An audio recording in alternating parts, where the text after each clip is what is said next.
Si les smartphones nous permettent aujourd'hui d'effectuer des paiements sans contact, de conserver nos cartes de voyage et de nous aider à retrouver notre chemin, le port d'une pièce d'identité et d'une carte bancaire a encore quelque chose de rassurant en termes de sécurité. Non seulement le fait d'égarer votre portefeuille vous laisse sans moyen de paiement pendant quelques heures, mais cela peut aussi signifier l'annulation de vos cartes et le changement des serrures de votre maison. Mais il y a un endroit où vous avez une probabilité disproportionnée de retrouver vos affaires, Tokyo. Avec une population du centre-ville qui approche rapidement les 14 millions d'habitants, des millions d'objets disparaissent ici chaque année. En 2018, plus de 545 000 cartes d'identité ont été rendues à leurs propriétaires par la police métropolitaine de Tokyo, soit 73% du nombre total de cartes perdues. Lorsque je vivais à San Francisco, je me souviens d'un article sur une personne de Chinatown qui avait perdu son portefeuille et que quelqu'un d'autre avait remis à la police, explique Kazuko Burance, psychologue à l'Institut Polytechnique SUNY de New York, États-Unis. C'était un cas si rare que le trouveur a été interviewé sur la chaîne d'information locale et a reçu le titre d'« honnête homme ». D'une certaine façon, c'est devenu plus rare si vous ne rendez pas un portefeuille. Ce serait une véritable surprise. Il ne semble pas que ce soit pour les honoraires du trouveur ou pour la possibilité de réclamer le bien perdu pour lui-même. Sur les 156 000 téléphones portables qui ont été remis cette année-là, aucun n'a été donné au trouveur ou réclamé par l'État. Les 17% qui n'ont pas été remis à leurs propriétaires ont été détruits. Les agents basés dans les petits commissariats de quartier du Japon, appelés X-ban, ont une image très différente de celle de la police d'ailleurs.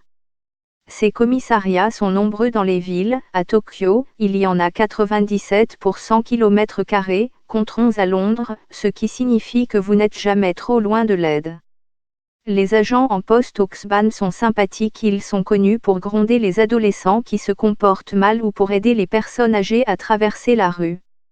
Si un enfant voit un policier sur la route, il le salue généralement, explique Masahiro Tamura, avocat et professeur de droit à l'université de Kyoto Sangyo, au Japon.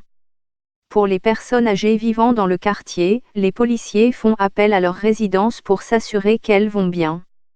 Ces officiers sont tellement appréciés qu'ils ont fait l'objet d'une célèbre série de bandes dessinées intitulée Koshikam, Tokyo Bitko, qui a été diffusée pendant 40 ans.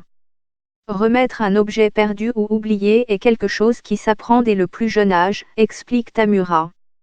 Les enfants sont encouragés à livrer les objets perdus sur le site X-ban, même si cela coûte 10 yens, 7 pence.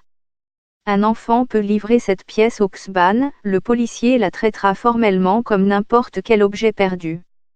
Un rapport est établi et la pièce est placée en garde à vue, poursuit Tamura.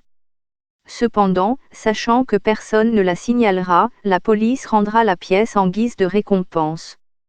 Par conséquent, bien qu'il s'agisse de la même somme d'argent, le processus de remise à la police est différent de la prise pure et simple de l'argent, c'est-à-dire que l'un est un vol, l'autre une récompense, ajoute Tamura.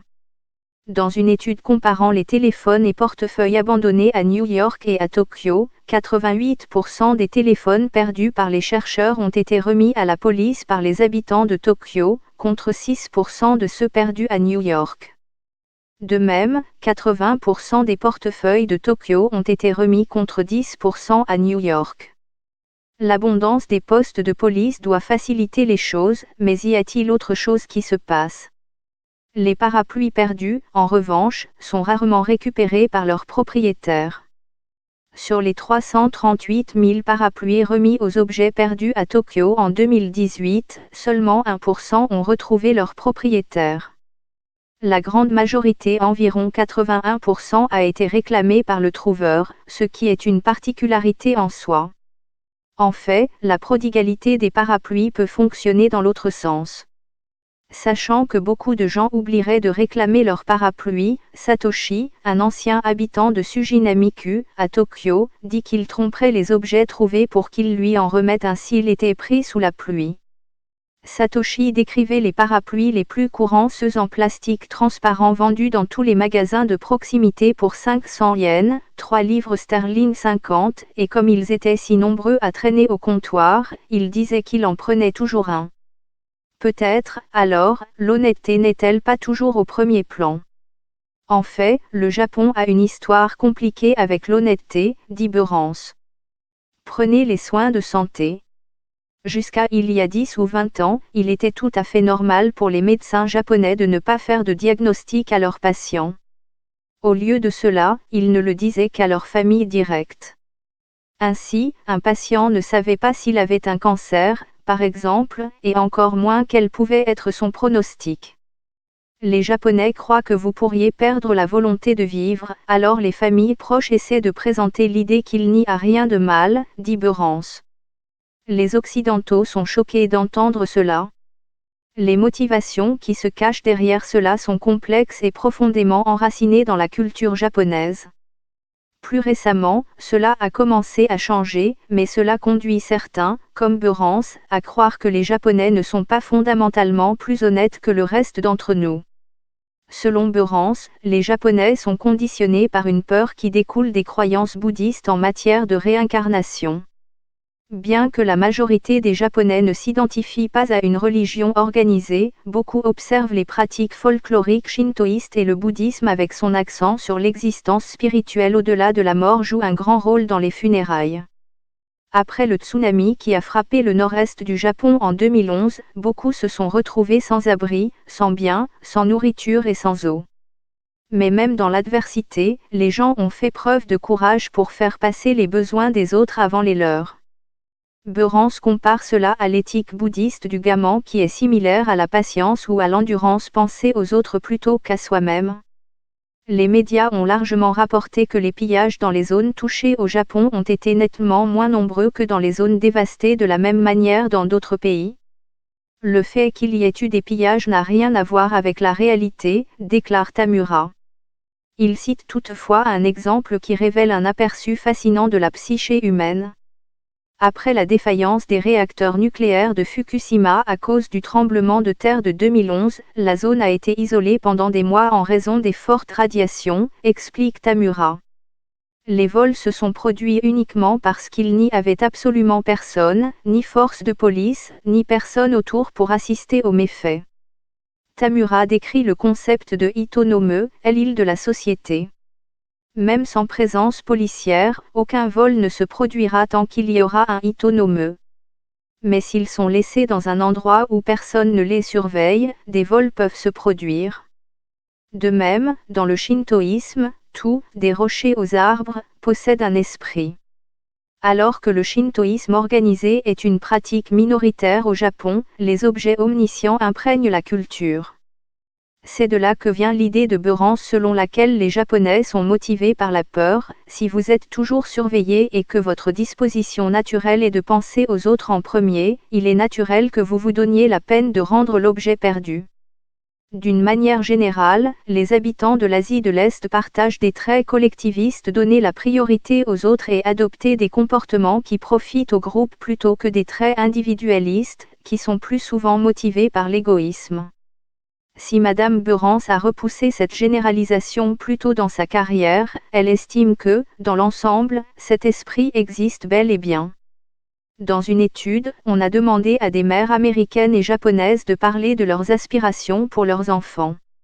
Beurance a constaté que les mères japonaises souhaiteraient que leurs enfants vivent une vie de futsu, moyenne ou ordinaire, mais on ne voit presque jamais cela chez les Américains. Toutes les mères américaines ne souhaitaient pas que leur enfant devienne une superstar internationale, mais il est apparu que le désir de banalité était spécifique au Japon. Il y a une beauté qui nous est inculquée pour faire quelque chose pour l'autre. Quand quelqu'un remet quelque chose à la police, il n'essaie pas de récupérer quelque chose. Kazuko Beurance. Le point de vue collectiviste concerne l'appartenance. Être évincé du groupe auquel on appartient serait le traumatisme le plus important pour la santé mentale, déclare M. Beurance. Il est tellement important d'appartenir à un groupe d'une manière ou d'une autre. Faire une bonne action, rendre un portefeuille, vous avez le sentiment qu'à l'avenir quelqu'un d'autre fera de même. C'est quelque chose qui, je crois, nous est inculqué, dit-elle. Il y a une beauté qui nous est inculquée pour faire quelque chose pour l'autre. Quand quelqu'un remet quelque chose à la police, il n'essaie pas de récupérer quelque chose. Et si la personne a des ennuis ou a besoin de ces choses? L'essentiel, bien sûr, c'est que les gens au Japon récupèrent leurs biens perdus grâce à des lois et des normes, et non grâce à une notion intrinsèque d'honnêteté. Mais cela fonctionne, déclare Mark D. West, professeur à la faculté de droit de l'Université du Michigan, aux États-Unis, et expert en droit japonais et en système juridique du pays, qui a mené le test de la restitution des biens à New York et à Tokyo. Le concept juridique de la propriété au Japon n'est pas remarquablement étranger, dit-il. La propriété collective est pratiquement inconnue, sauf que beaucoup de gens semblent considérer que les parapluies sont à saisir s'ils ne sont pas correctement fixés.